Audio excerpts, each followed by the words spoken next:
Y sin WhatsApp, algunos le quitan el WhatsApp hoy en día y vamos, se transforma, les da un ataque, algo les pasa, ¿no? Pues hubo una época en la que se vivía sin televisión en color, y usted dice, ¿cómo era la televisión? ¿En blanco y negro? Y cuando vino la televisión en color, aquello fue una fiesta increíble, ¿se acuerdan?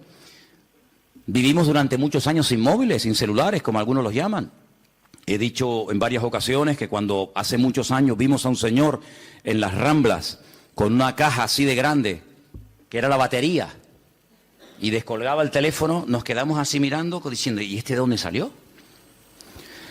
Entonces, los tiempos han cambiado de una forma tremenda, pero tremenda, tremenda. Y en los tiempos de la Biblia, la gente no vivía afanada por llegar a fin de mes, sino la gente vivía pensando en cómo terminar ese día. Se vivía el día a día. Por eso, el pasaje que vamos a leer ahora refleja y explica muy bien que la bendición de Dios se prometía para el día a día. Hoy en día estamos acostumbrados a planificar el mes, ¿no? Cobramos el sueldo, cobran el sueldo y dicen, bueno, esto para el teléfono móvil, esto para la luz, esto para el agua, esto para los gastos de no sé qué, y se planifica el mes. Eso no existía, esa no era la mentalidad de aquellos tiempos.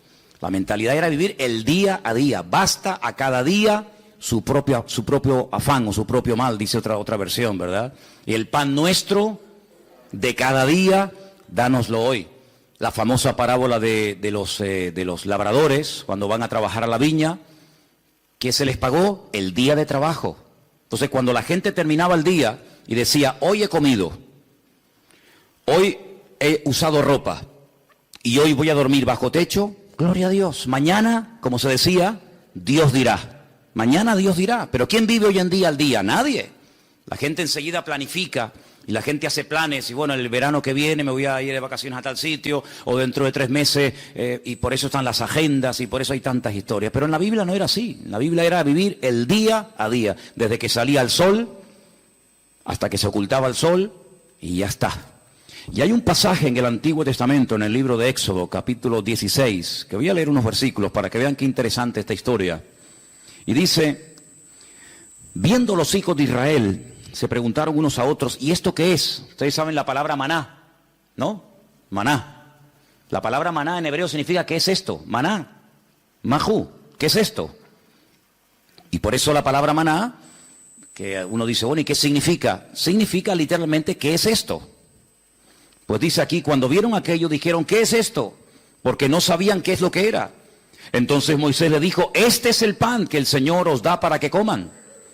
Esto es lo que el Señor os ha dado, recoged de él cada uno según lo que pudiera comer, un gomer por cabeza, conforme al número de vuestras personas, tomaréis cada uno para los que están en su tienda. Los hijos de Israel, dice versículo 17, lo hicieron así, unos recogieron más y otros recogieron menos. Y lo medían por gomer, y no sobró al que había recogido mucho, ni faltó al que había recogido poco. Cada uno recogió conforme a lo que había de comer. Moisés les dijo, ninguno deje de ello para mañana. Algunos decían, ¿y si mañana no cae el maná? ¿Y si pasado mañana se agota? Vamos a recoger el lunes, para el martes, para el miércoles y para el jueves. Siempre ha habido gente así, ¿no?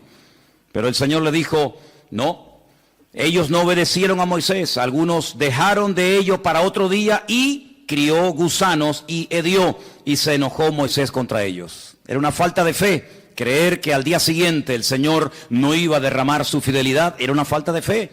Hoy ha caído el maná, sí, mañana otra vez y pasado otra vez, no se preocupen. Y lo recogían cada mañana, cada uno según lo que había de comer, y luego que el sol se calentaba, se derretía. No sé si han visto seguramente en alguna feria, en algún lugar por ahí, esa gente que tiene como si fuera un caldero y van haciendo una cosa así y crean como ese algodón. ¿Lo habéis visto? Ese algodón de azúcar que cuando lo coges con la mano te empegosta todo. El maná era algo así, era algo muy parecido a eso. El Señor les dijo, cada día ustedes van a ver una demostración de mi fidelidad. Cuando ustedes se levanten, ya el maná está allí. No van a tener que esperar a que caiga. Es decir, yo voy a ir siempre delante de ustedes. Cuando ustedes se levanten el lunes, ustedes recojan todo lo que vayan a comer para el día lunes. Y cuando se levanten el martes, recojan lo que vayan a comer el martes y así sucesivamente. Pero había gente que dudaba, había gente que decía, Vamos a recoger para 3 o 4 días por si acaso. Vamos a recoger para toda la semana. ¿Y qué pasaba? Se les echaba a perder. Porque el Señor les estaba enseñando al pueblo en el desierto depender cada día de la bendición y de la fidelidad del Señor. Parece como que eso ya no forma parte de nuestro estilo de vida, pero así es como deberíamos realmente vivir los creyentes. Hoy el Señor me ha bendecido, hoy el Señor me ha ayudado, hoy puedo dormir en mi cama, hemos comido, fíjate tú, hemos desayunado, almorzado, otros han merendado antes de venir al culto, otros antes de irse se ponen allí en el mostrador también a picotear, luego llegan a casa, vuelven a comer. Hermanos, Dios es fiel. ¿Cuál es la garantía de que mañana Dios me va a suplir mi necesidad? Que hoy me la ha suplido. ¿Cuántos dicen amén? Como Él no cambia, si Él hoy ha sido fiel, mañana otra vez volverá a ser fiel. Y yo tengo que fiarme de Dios. Yo tengo que depender del Señor, no de mes a mes, sino como dice la Biblia, el pan nuestro de cada día, dánoslo hoy. ¿Cuántos de los que están aquí hoy han comido? Veo que todos vienen vestidos. Algunos han venido en coche, otros caminando, otros en guagua. Cuando te vayas de aquí, cenarán, dormirán en sus camas. ¿Qué más queremos, hermanos? Dice la palabra de Dios, teniendo sustento y abrigo, estemos contentos con esto. ¿De dónde nace ese afán, ese agobio de venga y más y más? ¿De dónde nace? ¿De la Biblia? No. ¿De una relación sana con Dios? No, Señor. El cristiano sano, el cristiano que tiene una fe sana, completa, una fe coherente, una fe bíblica, no tiene que caer en ese afán, en ese agobio, en ese estrés, y la deuda, y no sé qué, y esto y lo otro. No, así no vivimos, así no tenemos que vivir los hijos de Dios. Los hijos de Dios tenemos que vivir de cara al mundo, de cara a la galería, con paz, con la tranquilidad de saber que nuestra vida está en las manos del mejor pastor del mundo, porque dice la Biblia, el Señor es nuestro pastor y nada nos faltará. ¿Cuántos dicen amén? Por lo tanto, en el Sermón del Monte, el Señor cuando enseña a orar a su pueblo dice, y el pan nuestro de cada día, dánoslo hoy. ¿Se puede orar por el pan nuestro de cada día? Claro que sí.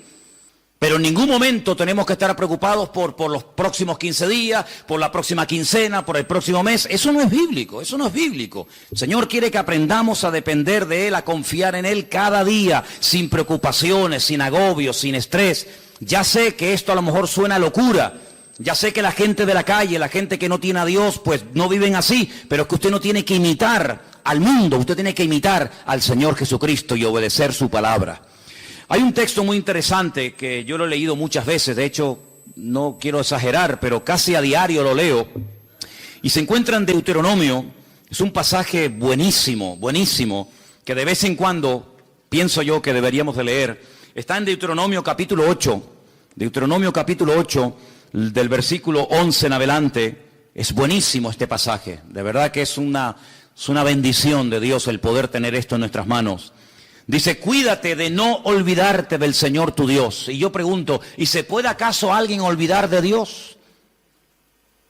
Porque te puedes olvidar, no sé, de las llaves, del móvil. Te puedes olvidar de dónde dejaste el coche.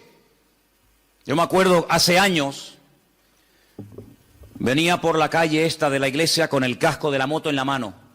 Y me metía en el bar de aquí al lado a tomar un cortado. Y un hermano, me dice, ¿de dónde vienes? Digo, no, tuve que ir abajo a Santa Cruz a hacer unas cosas. Y me dice, ¿y tú vas por la vida con un casco debajo del brazo? Digo, ¡ay, la moto! Y la dejé en la Plaza de España. Yo me vine desde la Plaza de España hasta aquí con la moto, con el casco de la moto bajo el brazo. Como simplemente mirando el casco, sabes que, mijo, el casco es para usarlo en la moto. Pues me olvidé de la moto. Y un día tuve que llamar al segurita del Carrefour allí en La Laguna, porque para mí es que me habían robado el coche. ¿Y qué va? Me van a robar el coche estaba en otro sitio, pero volví loco a medio centro comercial. Mire, que me robaron el coche, que llame a la policía, que no sé qué, y el coche estaba donde yo lo había dejado, pero yo no me acordaba. Y a veces hemos visto en alguna playa por la megafonía, el niño Pedrito García Rodríguez, con una camisita roja y un pantalón amarillo y unos calcetines verdes. Se ha perdido, por favor. Pero perder a Dios, olvidarse de Dios. ¿Cómo se puede una persona, cómo se puede olvidar un joven, cómo se puede olvidar una familia de Dios? Pues hermanos, parece mentira, pero hay gente que incluso llegaron a servir a Dios y se olvidaron completamente de Él. Y por eso el Señor, sabiendo que somos así los seres humanos, dice en este versículo: cuídate, tengan cuidado de no olvidarse del Señor vuestro Dios, para cumplir sus mandamientos, sus decretos, sus estatutos que yo te ordeno hoy. Versículo 12: no suceda que comas y te sacies y edifiques buenas casas en las que habites, y tus vacas y tus ovejas se aumenten, y la plata y el oro se te multipliquen, y todo lo que tuvieres se aumente, y se enorgullezca tu corazón, y te olvides del Señor tu Dios, que te sacó de la tierra de Egipto, de la casa de servidumbre, que te hizo caminar por un desierto grande y espantoso, lleno de serpientes ardientes y de escorpiones y de sed, donde no había agua, y Él te sacó agua de la roca del pedernal, que te sustentó con maná en el desierto, comida que tus padres no habían conocido, afligiéndote y probándote para a la postre hacerte bien. Y digas en tu corazón: mi poder y mi fuerza, la fuerza de mi mano, me han traído esta riqueza. Dice aquí: acuérdate del Señor tu Dios, porque Él es el que te da el poder para hacer las riquezas. ¿Cuántos dicen amén? Esa es mentira, ¿no? Gente que ha prosperado, gente que le ha ido bien en la vida, que en fin, que han aumentado sus negocios, su patrimonio, etcétera, y se les suba a la cabeza el éxito y digan: no, es que yo tengo todo esto por mi fuerza, por mi sabiduría, por mi poder. Usted dice: no, a mí eso no me puede pasar. No lo digas, porque como lo diga, a veces al final te va a terminar pasando. El hombre es así, hermanos. El hombre, mientras depende del Señor, se mantiene humilde, se mantiene sometido al Señor, pero como parece que a veces la riqueza o la abundancia se le vuelve en su contra, pueden incluso llegar a olvidarse del Señor, del Creador. Dice: el que te sacó de Egipto, el que cuando eras un esclavo y nadie daba un duro por ti, yo te compré y te saqué de la tierra de esclavitud y te conduje por el desierto y te di agua y te di maná y te di todo lo que necesitaba. Y ahora que llegas a la tierra prometida te olvidas de mí, porque crees que ha sido tu sabiduría, tu fuerza, tu experiencia en la vida la que te ha llevado de la nada a la cumbre, y te equivocas.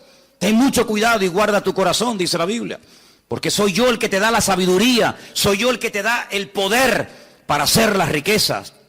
Y cuando el Señor le da a uno sabiduría para hacer negocios, y cuando el Señor le da sabiduría para hacer algo, aunque te salga bien el negocio, lo que has comprado, lo que has hecho, no te olvides siempre de darle la gloria y la honra al Señor. ¿Cuántos dicen amén? Así que tengamos cuidado, ¿verdad? Porque son más los que se han perdido, los que se han enfriado y se han apartado de los caminos del Señor en la abundancia que en la escasez. Parece mentira, pero así ha ocurrido muchísimas veces, ¿no? Así que estamos viendo a la luz de la palabra de Dios cómo hay que depender cada día de Él. Ahora, vivimos en un mundo, como dije la semana pasada, rodeado de mentiras y de mentirosos. Esa es la cruda realidad. Vivimos en un mundo en donde los principios y los valores están al revés. Dice la Escritura que llegaría un momento en la historia de la humanidad, y yo creo que ya hemos llegado, en el que a lo malo te lo presentarían como lo bueno. Y lo que es bueno y decente de toda la vida, te lo presentarían como algo malo. Y uno dice: pero ¿cómo puede ser eso? ¿Cómo puede ser que la decencia, la fidelidad, el ser honesto, el vivir la verdad, el ser sincero esté mal visto y parece que le vaya mejor al ladrón, al sinvergüenza, al que roba, al que miente, al que engaña? ¿Cómo puede ser eso?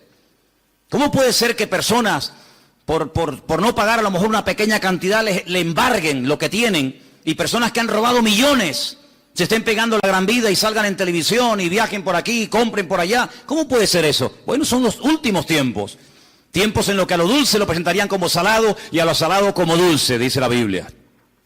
Ahora, hay dos versículos que aparentemente son contradictorios, y curiosamente tanto uno como otro los escribió la misma persona. Por ejemplo, hay un versículo que todo cristiano, yo creo, no, da igual a la iglesia que asista o a la denominación a la que pertenezca, yo creo que hay un versículo que todos los cristianos se lo saben de memoria. Y si no, vamos a comprobarlo. Juan 3:16. ¿Qué dice? Díganlo fuerte. Uy, no. A ver si me vais a dejar en... Que esto lo están viendo miles de personas ahora mismo en el mundo entero, ¿eh? Decirlo fuerte, a ver qué dice: porque de tal manera amó Dios al mundo que ha dado a su Hijo unigénito, para que todo aquel que crea en Él no se pierda, mas tenga vida eterna. ¿Qué dice la Biblia que Dios hizo? Dios amó. ¿A quién? Al mundo. Dígalo fuerte, Dios amó al mundo. Otra vez, Dios amó al mundo. Ahora explíqueme esto. No améis al mundo ni las cosas que están en el mundo. ¿En qué quedamos? Juan 3:16 dice, Dios amó al mundo. Y primera de Juan capítulo 2 verso 15 dice, no améis al mundo ni las cosas que están en el mundo. ¿Cómo es que la Biblia dice que Dios amó al mundo y a mí se me prohíbe amar al mundo? Hay que explicarlo, porque en la Biblia no hay contradicciones. Hay gente que dice, es que la Biblia es un libro lleno de contradicciones. Y yo le digo, cuando usted me muestre una, nos sentamos y hablamos. La Biblia no tiene contradicciones. El problema es que muchas veces no se puede terminar de traducir exactamente, porque nosotros tenemos una sola palabra para la palabra mundo. Como para la palabra amor, tenemos una sola palabra, no hay 4 o 5 palabras para amor. Amor hay una sola palabra, no hay más. En griego hay 3 o 4 palabras y en hebreo ni le cuento. Y en griego, incluso en hebreo, para la palabra tierra, planeta, mundo, etcétera, hay un montón de palabras y depende a lo que se esté dirigiendo el autor, pues emplea un término o emplea otra, pero en español nada más tenemos una sola palabra, ¿verdad? Cuando estamos leyendo Juan 3:16, dice que de tal manera, de tal magnitud, con tal fuerza, amó Dios al mundo. Ahí está haciendo referencia a la raza humana, al hombre, a la humanidad. De tal manera Dios amó al hombre, a la raza humana, a los hombres, a las mujeres, a los blancos, a los negros, a los ricos, a los pobres, a los africanos, asiáticos, norteamericanos, latinos. De tal manera amó Dios a esa gente que dio a su Hijo unigénito al mundo, para que lo amaran y lo respetaran y creyeran en Él. Pero cuando vamos a primera de Juan y encontramos otra vez la misma palabra, la palabra mundo, es la palabra cosmos. Y la palabra cosmos nos habla acerca de un estilo de vida, de unos principios, de unos valores que no son los nuestros. No son los nuestros. ¿Usted no ha oído alguna vez la expresión de decir, mira, di una mentira de estas piadosas? De hecho, incluso hasta cuando éramos católicos, se nos decía que había 2 tipos de pecados. Bueno, se nos decía, no, se siguen diciendo. Pecados mortales y pecados veniales, ¿sí o no? Amigo. Es decir, que hay pecados que son graves delante de Dios y pecados que, bueno, que Dios hace la vista gorda, no pasa nada. Una mentirijilla de vez en cuando, para salir del paso, ¿sí o no? Eso se nos ha enseñado toda la vida. Cuando vamos a la palabra nos encontramos que hay un sistema, un estilo, una filosofía de vida que es totalmente opuesta a nuestro estilo de vida. ¿Por qué? Porque en el mundo, cuando 2 o 3 o 4 hombres se juntan en un bar, en un negocio, donde sea, y comienzan a hablar, ¿de qué suelen hablar? De mujeres. Y presumen de las veces que han engañado a sus esposas. Y presumen de que tuvieron relaciones con esta y con aquella y con la otra y con mengano. Sin embargo, eso en el círculo cristiano se nos tendría que caer la cara de vergüenza y darnos vergüenza de haber hecho eso. Son puntos de referencia completamente diferentes. Y en el mundo es normal mentir, y en el mundo es robar, pues decir, mira, sí, y era no, o no, cuando era sí, o decir, ¿cuánto tienes? 5, y es mentira, tienes 10. En el mundo todo eso es normal. Y cuando dice la Biblia, no améis al mundo, se refiere, no imites la forma como vive la gente. Una cosa es que Dios amó al hombre y otra cosa es que Dios ame a los pecados del hombre, que son 2 cosas completamente diferentes. ¿Dios ama a un etarra, a un asesino, a un violador? ¿Sí o no? Por supuesto que sí. ¿Faltaría más? Si no, madre mía. Pero eso quiere decir que Dios ama su estilo de vida. Eso quiere decir que Dios ama la mentira, el engaño, el soborno, el adulterio, la fornicación, la extorsión. No, Señor. Una cosa es que Dios ame a la persona y otra cosa es que Dios acepte y ame y tolere el estilo de vida de esa persona. No nos confundamos. Por eso dice la Biblia que cuando viene por ahí alguna persona que dice que yo soy cristiano, yo soy pastor, yo soy hijo de Dios, yo soy siervo de Cristo, yo soy esto, yo soy aquello, apóstol, como algunos van por ahí también diciendo, pues hermano, por sus frutos los conoceréis. Y por eso dice la Biblia que hay que probar los espíritus, porque no todos los espíritus son de Dios. Y por eso encontramos en la Biblia falsos evangelistas, falsos pastores, falsos maestros, falsos apóstoles, etcétera, etcétera. ¿Por qué? Porque Dios ama a todo el mundo por igual, pero denuncia y no tolera el pecado y el desorden de nadie. ¿Cuántos dicen amén? Entonces no nos confundamos cuando dice que Dios amó al mundo, la raza humana, y cuando nos dice en 1 de Juan, capítulo 2, como hemos leído, que no tenemos que amar al mundo. Porque dicho sea de paso, el texto sigue diciendo, si alguno ama al mundo, es decir, el estilo de vida del mundo, la filosofía del mundo, los principios del mundo, el amor del Padre no está en él. Porque todo lo que hay en el mundo, y lo aglutina de esta forma, los deseos de la carne, los deseos de los ojos, la vanagloria de la vida, no provienen del Padre, sino del mundo. Y el mundo pasa, y sus deseos, pero el que hace la voluntad de Dios permanece para siempre. Si lo que hoy está mal visto, mañana estará bien visto. Y lo que mañana estará bien visto, hoy es un delito, un pecado. Por lo tanto, las modas cambian. Hace años en este país se obligaba a la gente a ir a las plazas públicas a ver cómo se torturaba a personas y cómo se les quemaba vivos y cómo se les crucificaba, y era normal. Y si retrocedemos en el tiempo, la gente pagaba dinero para ir a los coliseos, a los circos romanos, para ver cómo los animales devoraban a mujeres o a niños, mientras ardían como antorchas humanas, y era normal, era totalmente normal. Sin embargo, nos hemos dado cuenta de que cosas que antes eran normales o delitos, hoy en día, pues, han cambiado. Por eso nosotros no tenemos que dejarnos llevar por las modas de este mundo, sino tenemos que dejarnos llevar por los principios y valores eternos del Señor que están en su bendita palabra. ¿Cuántos dicen amén? Así que, amados hermanos, tenemos que partir de la base de que nosotros somos gente diferente, somos gente distinta, y hay algo con lo cual tenemos que estar claros en esto. Y yo les voy a contar parte de mi testimonio, porque creo que puede ser de ayuda a la hora de entender lo que quiero decir. Hay personas que llegaron al conocimiento de la verdad. Hay personas que les nació en su corazón el deseo de buscar a Dios porque empezaron a leer los evangelios o empezaron a leer la Biblia. Conozco muchísima gente que me dice, no, yo un día me compré una Biblia, o alguien me regaló una Biblia, un Nuevo Testamento, como esta que estáis ofreciendo los hermanos moteros, ¿no? Bueno, te llega la Biblia, empiezas a leerla, y empiezas a interesarte, empiezas a darte cuenta de un montón de cosas y se despierta algo en ti que te lleva a una búsqueda de la verdad, y buscando, pues encuentra. ¿Y a quién encuentra? Al autor y al consumador de la fe, que es Cristo Jesús, ¿sí o no? Pero a mí no me pasó eso. Yo fui al revés. Yo no había leído en mi vida la Biblia, jamás. No me interesaba. Yo no sabía ni lo que era una Biblia. A mí no me llegó el conocimiento de Dios, ni el deseo de buscar a Dios por la lectura, por el estudio, por indagar, por buscar la verdad. Es que a mí no me interesaba buscar la verdad, pero en absoluto. Lo primero que yo tuve fue un encuentro, una experiencia personal con Jesucristo. Yo no había leído la Biblia en mi vida. Entonces, cuando yo entré por primera vez en mi vida a una iglesia, yo le dije literalmente a Dios, es que yo no creo en ti. Es que yo no creo en ustedes, yo no creo en pastores, ni en iglesia, ni en Biblia, ni en cura, yo no creo en nadie. Yo tenía un montón de problemas físicos, espirituales, de toda índole. Pero yo desafié a ese Dios del cual ese hombre estaba esa tarde predicando allí, y le dije, bueno, si tú existes, no es que dije, como tú existes, no.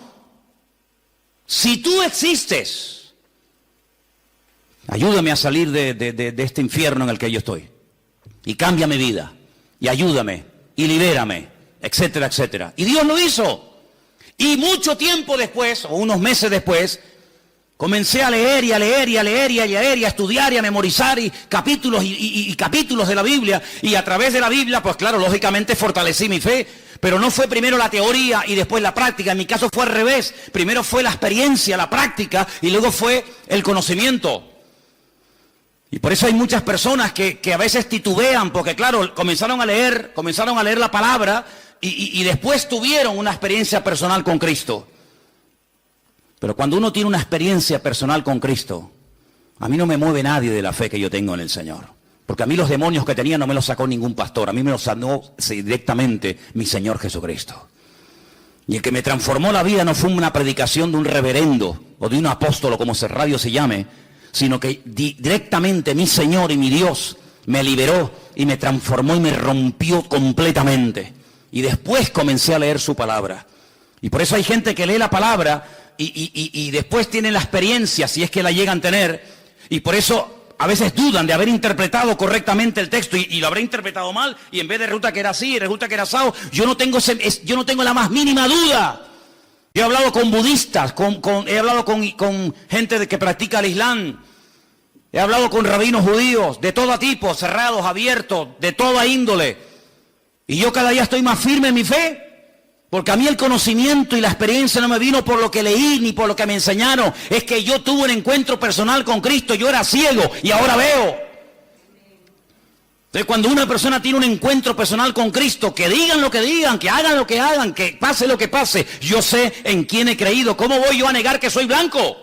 Hermano, si yo me subo a esta plataforma esta tarde y digo, hermano, ustedes me ven blanquito, pero yo realmente en el fondo soy negro. Usted dirá, bueno, hermano, usted dé lo que quiera, pero usted se le ve por fuera y usted tiene piel blanca. No, mire, hermano, es que yo soy moreno, mulato y soy mujer. Pasa que ustedes me ven con otra visión. No puedo negar, yo no puedo negar lo que soy. Pues exactamente igual le digo espiritualmente, yo no puedo negar que Cristo un día me sanó, me liberó y me transformó la vida. Y no lo leí en la Biblia, no lo leí en un libro, lo sentí, lo experimenté personalmente. Por eso cada vez que voy a Israel, cuando vengo más firme en mi fe. Y no es que voy allí y digo, ay, a lo mejor creía al revés de como yo era. No, es que me da igual. Porque yo no fui al convencimiento de la verdad por lo que leí, sino por lo que viví y por lo que experimenté. Y cuando una persona experimenta algo, no desde la teoría, sino desde la práctica, ese hombre y esa mujer no lo tumba, ni lo sacude nada, ni nadie. ¿Cuántos dicen amén? Si yo subo esta noche aquí a un hombre y subo a una mujer y le digo, hermano, explique lo que es un parto. Y ya, bueno, pues un parto, ¿no? Tienes dolores, hay un momento como se rompen aguas, se llama, ¿no? Corríjame porque yo en esto estoy fatal, ¿eh? Se rompen aguas, te entran dolores, empiezan a dilatar, no sé qué, no sé cuánto, tienen que llevar a la clínica y te suben allí en aquellos aparatos y te dice, sopla, aprieta, no, ahora sí, ahora asado, ¿sí o no? Qué malo soy, plegarse fatal.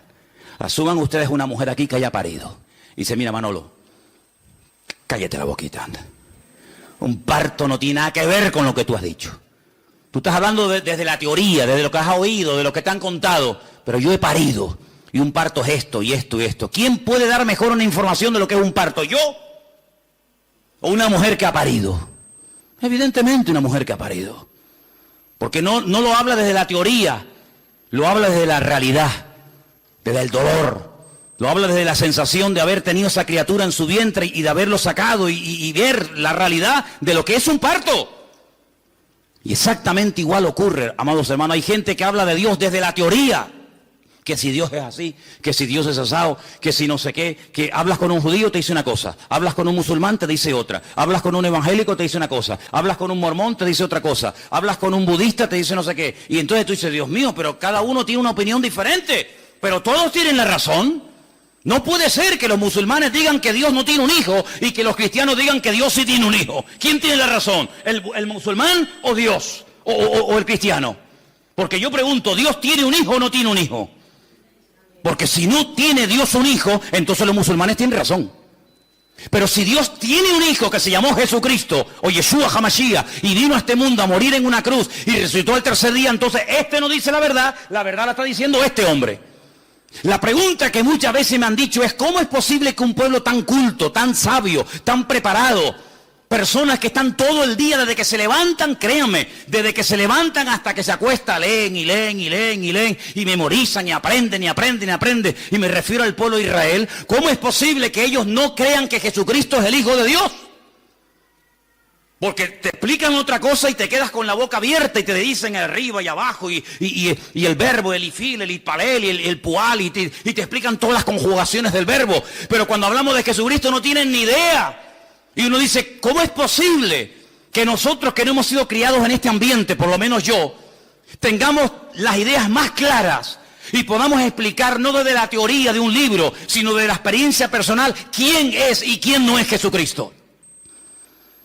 ¿Cómo es posible que 14 veces se hayan equivocado los judíos nombrando a un Mesías que luego le salió el tiro por la culata? Lean la historia de Bar Kokhba, Una ruina trajo a Israel. ¿Quién lo apoyó?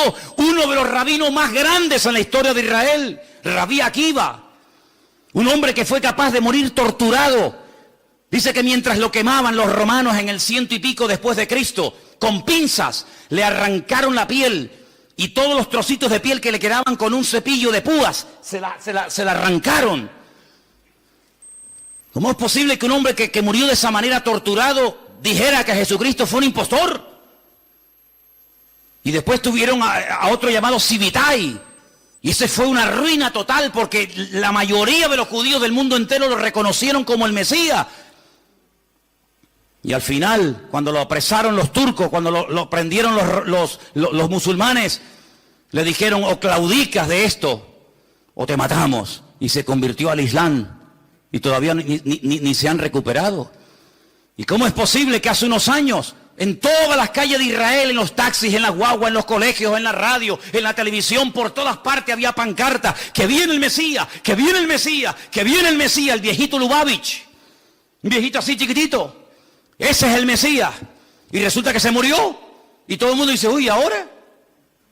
Y ahora eso que le estaban esperando y lo habían proclamado como el Mesías, dice: no se preocupen, de un momento a otro resucita y viene y está entre nosotros otra vez.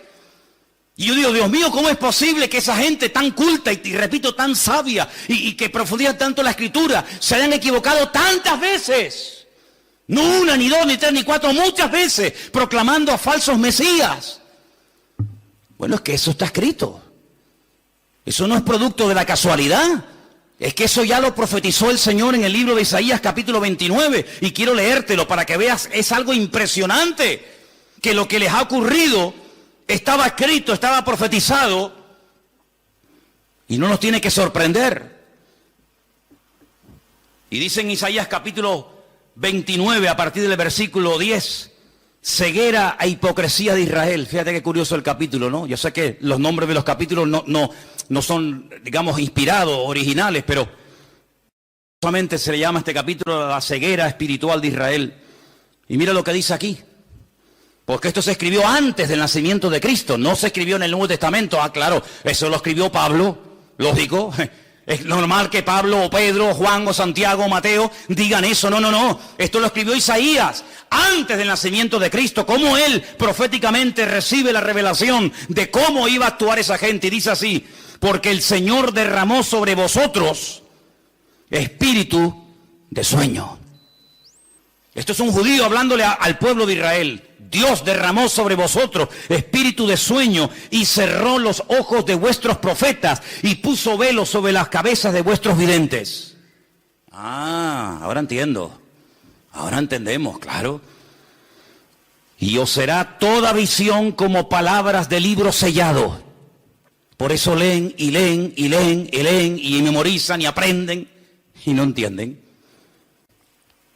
El cual si dijere al que sabe leer y le dijeren: lee ahora esto, él dirá: no puedo, porque está sellado. Y si se le diera el libro al que no sabe leer, le dicen: lee ahora esto, y él dice: es que no sé leer. Dice pues el Señor, escucha bien la explicación de Dios, estas son las palabras de Dios al pueblo de Israel: porque este pueblo se acerca a mí con su boca y con sus labios me honra, pero su corazón está lejos de mí.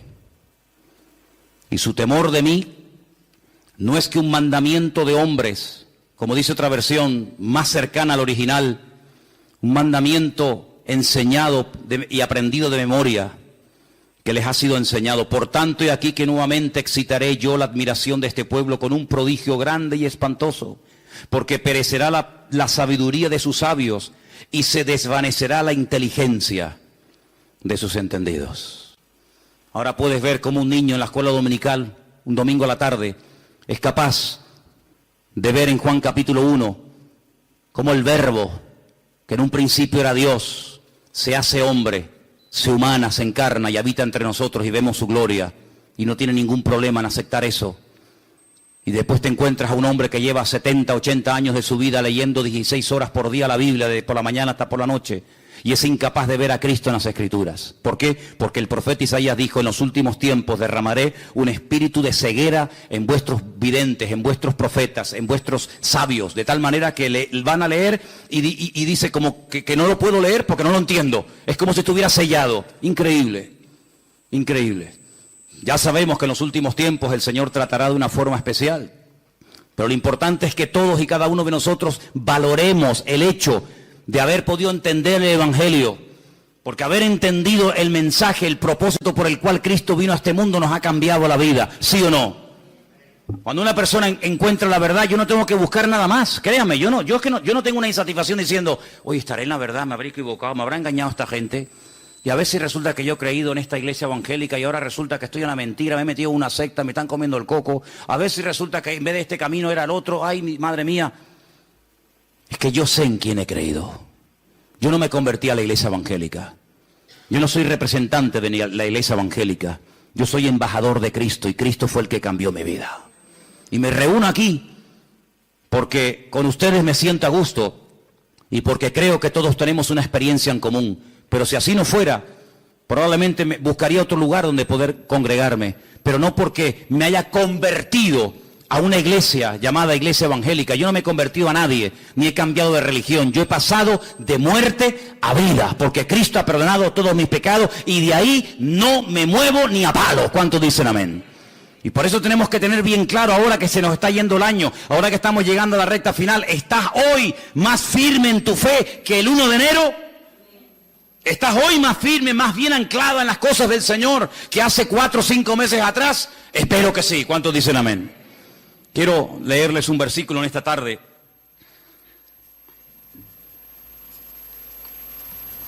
Y antes de buscar ese texto que se encuentra en Apocalipsis, en el capítulo 3, déjenme que les diga algo. Cuando uno empieza a leer la Biblia desde el principio, uno se va a dar cuenta de que cuando Adán y Eva pecaron, y ahora hablaremos un poquito de esa mujer también, quedaron desconectados del Señor, desconectados completamente. Todo cambió, todo. Aquel hombre y aquella mujer eran perfectos, y usted y yo no somos perfectos, sabíamos eso, ¿no? Si te crees perfecto, dísele a tu mujer a ver qué te dice y ya verás cómo te recuerda que no lo eres. Así de claro. Qué maravilla el ojo humano, ¿eh? Qué maravilla poder ver en colores. Porque nosotros vemos en colores, ¿sí o no? ¿Usted ve en colores? Hay algunos que confunden, ¿no? El rojo con el verde con el amarillo, pero generalmente el hombre ve en colores. Vemos en 3 dimensiones. Podemos ver de cerca, de lejos, enfoca de una forma maravillosa. Pero usted sabe que de todo lo que hay aquí que se podría llegar a ver, solamente vemos el 1%. Nuestro ojo solamente percibe el 1% de todo lo que podríamos llegar a ver. Adán veía al 100% sin ningún problema. Veía a los ángeles. Veía el mundo espiritual y natural de una perfección tremenda. ¿Qué le parece? El cerebro del ser humano dice que está dividido en 2 y que solamente funciona una parte. Yo a veces hasta lo dudo que funcione esa parte. Y Dios pone un miembro en nuestro cuerpo para que funcione la mitad. No tiene sentido. El cerebro de Adán funcionaba a la perfección y veía la esencia de las cosas con una claridad nítida, sin problema, ¿verdad? Y sabemos que el hombre está por debajo de todos sus niveles. Seguramente Adán era capaz de meterse debajo de un río y estar 3 horas metido debajo del agua. Y veía perfectamente, porque era un ser perfecto, completo, no le faltaba nada. Probablemente, sabe Dios, hasta con el pensamiento podría trasladarse de un lugar a otro y volar. Yo qué sé lo que aquel hombre podía haber llegado a ser. Sin embargo, el pecado lo deterioró todo. El pecado lo reventó todo. No somos ni la sombra de lo que un día el Señor creó. El mundo era perfecto, el mundo que tenemos no es perfecto. Vayan a Madrid ahora, van a ver esa capa, esa nube negra encima, ¿verdad? El otro día las imágenes de Pekín, los pobres chinos con máscara, allí ahogándose, asfixiándose.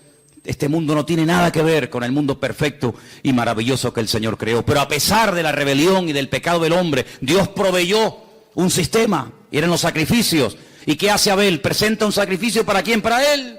Él tiene deseo de acercarse a Dios y presenta un sacrificio para él, pero no lo podía hacer para otra persona. Pero cuando avanzamos en la historia, vemos que llegamos a Egipto y vemos que ya Dios dice, bueno, ahora no solamente el hombre puede acercarse a Dios a través de un sacrificio de animales, sino que ahora el papá el cabeza de la casa puede presentar un sacrificio para la familia. Y dice que sacrificaban un cordero para toda la familia. Así que de uno individual pasó a toda la familia.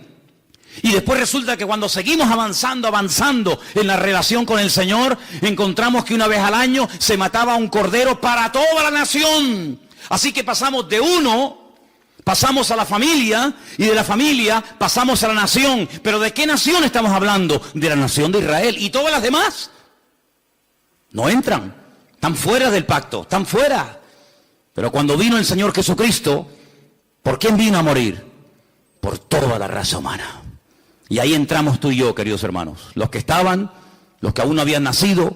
Y por eso yo te pregunto en estos últimos días, en estas últimas semanas que nos quedan para concluir este año 2015, ¿tú has tenido ya tu encuentro, tu experiencia personal con Cristo? ¿O simplemente lo que estás es aprendiendo y creciendo en el conocimiento? Está bien todo eso, pero lo importante no solamente es saber muchas cosas, sino tener tu experiencia con el Señor. Porque si mañana nos quitan las Biblias, si mañana nos cierran los templos, y ya no podemos depender de un culto, de una predicación o de un pastor, ¿qué va a pasar con nosotros? Nada. ¿Por qué? Porque estamos conectados a través de nuestra propia experiencia con la fuente de la vida, porque tenemos nuestra propia experiencia con Cristo. Y ya no dependemos de un pastor, de una iglesia, de un predicador, del internet, sino dependemos directamente de nuestro Señor Jesucristo. ¿Tú tienes esa línea directa con Él? ¿Tú lo conoces como tu Señor y como tu Salvador, o como el Dios que aquí se predica? Porque hay gente que dice, no, es que cuando hablan de nosotros, dicen, sí, porque ustedes creen en no sé qué y se quedan como al margen. No, yo no hablo de ustedes, yo hablo de si tú conoces al Dios vivo y verdadero. ¿O es que acaso el Dios del evangélico es diferente al Dios del católico? ¿No hay un solo Dios? Bueno, pues a ese único Dios del cual hablamos y predicamos, ¿lo conoces personalmente? ¿Tienes un encuentro con Él? ¿O para saber algo de Él tienes que buscar en Mateo? ¿O para saber algo de su esencia y de su carácter tienes que ir a los Salmos o al Apocalipsis o por aquí y por allá? No, no hace falta que vaya por aquí y por allá, porque yo sé quién es y conozco a mi Padre y sé lo que le agrada.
Y lo que no le agrada, la gente más espiritual, la gente que más creció en su relación con el Señor, nunca leyeron la Biblia, porque no la tenían.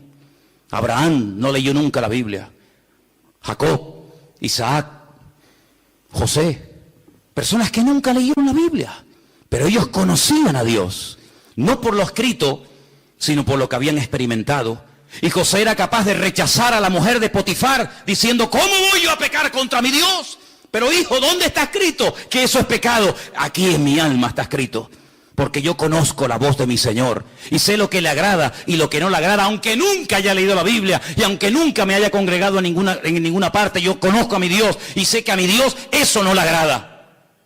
Y eso es a lo que tenemos que llegar, hermano, a tener un encuentro personal con Cristo. Y por eso, hoy comí, hoy cené, hoy vengo vestido, pues mañana me voy a levantar con la seguridad de que se va a volver a repetir otra vez lo mismo. ¿Por qué? Porque grandes son sus fidelidades cada mañana y cada día. ¿Cuántos dicen amén? Apocalipsis capítulo 3, el texto que les quería leer, dice que Él, por cuanto hemos guardado su palabra y no le hemos negado, ni con los hechos, ni con las palabras, nos guardará de la hora de prueba que ha de venir sobre todas las naciones de la tierra. El otro día, creo que lo comenté y termino, Decían que en los estatutos, en las leyes de la ONU, hay un artículo que dice que cuando 5 naciones pelean, cuando 5 naciones, digamos que entran en un conflicto bélico, en ese artículo se encuentra la expresión de que ya se puede hablar de una tercera guerra mundial.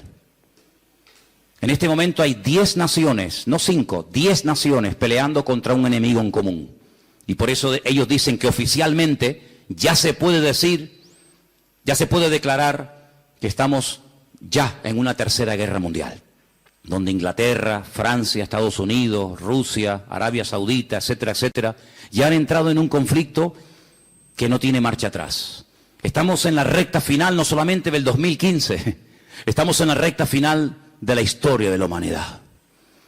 Y en estos últimos tiempos, el Señor todavía sigue llamando a los corazones de los seres humanos. En estos últimos tiempos todavía el Señor tiene interés por ti y por mí. Yo no sé qué ha visto en nosotros, pero Dios no va a parar hasta que tú le entregues tu vida y hasta que tú le entregues tu corazón al Señor. Y yo doy gracias a Dios de que Él se ha empeñado en salvarme, de que Él se ha empeñado, está empecinado en transformar mi vida. Claro, uno siempre se escuda, ¿no? No, es que yo soy no sé qué, es que no. Mira, solamente sé una cosa. Da igual dónde hayas nacido, da igual la religión que hayas practicado, tal vez ninguna. La cruda realidad es que todos delante de Dios estamos desnudos y todos urgentemente le necesitamos. No hay un verdadero cambio. Una persona puede cambiar y estar una temporada buena, pero eso no es lo que yo buscaba. Porque yo también, cuando estaba sin Cristo, también tuve mis buenas temporadas. Fueron las mínimas. Pero aquí lo que queremos no es solamente cambiar, dejar ciertas y determinadas cosas, o hábitos, o sustancias, o me da igual. No. Aquí lo que queremos es cambiar de vida. Y no se puede cambiar de vida, no se puede estar permanentemente sin meter la pata, perdonen la expresión, no se puede estar permanentemente, digamos, viviendo en victoria y en bendición, no se puede, es imposible. Y usted dice, bueno, ¿qué esperanza me está dando este hombre? Humanamente, ninguna. No hay posibilidad de cambiar, solamente a través de Cristo Jesús. ¿Cuántas personas lo han intentado? Curas de sueño, acupuntura, de todo lo que te puedas imaginar. Tarde o temprano vuelven otra vez al mismo rollo. Porque no hay libertad verdadera hasta que conozcas a Cristo Jesús. No te hablo de la iglesia. Si usted busca otra iglesia que le guste más, que te guste por lo que sea, váyase a esa, no tenga problema. Usted váyase a donde mejor se encuentre. Pero no te olvides que las iglesias no están para cambiar a nadie, sino para decirte quién es el que cambia, y el que cambia es nuestro Señor Jesucristo. Cierra tus ojos ahí donde estás. Quiero que oremos en esta tarde de verdad, de todo corazón, y le pidamos al Señor que abra nuestros ojos, que quite la ignorancia, la ceguera de nuestra vida, para que nos demos cuenta de que la única manera de salir de este sistema falso, maligno, es a través de Cristo. Salir de este círculo vicioso, salir de esta rueda que gira y gira y gira y no nos lleva a ninguna parte. La única manera de poder vivir en victoria es a través de Cristo Jesús. Y por eso en esta tarde estamos agradecidos con el Señor, porque Él nos enseña un nuevo estilo de vida basado en la libertad, no en el miedo, en la libertad gloriosa de los hijos de Dios. Ninguna condenación hay para los que están en Cristo Jesús. I have powers to make you know how much I love you. My love for you is genuine. You have a special place in my heart. No one can take that place. I love everything about you and curse you even when I will be miles apart from you.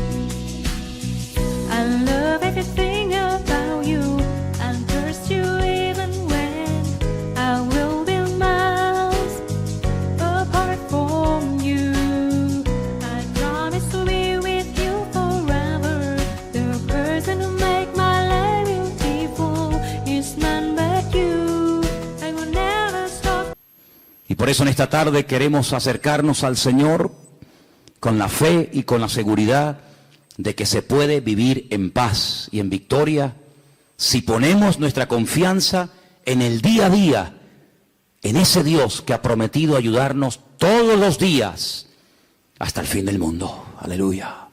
Si en esta tarde hay entre nosotros algún hermano, alguna hermana, alguna persona, algún joven, me da igual, que tal vez por primera vez en su vida, fíjate lo que te digo, por primera vez en su vida dice, pues oye, yo quiero entregarle mi vida al Señor. Yo más que fe y confianza en una religión o en una institución, en quien yo quiero tener mi confianza es en el Señor. Porque uno oye cada cosa de los que se dedican a la religión que te quedas con la boca abierta. Pero yo no te hablo de religión, yo te hablo del Señor. Y a mí quien me sacó los demonios.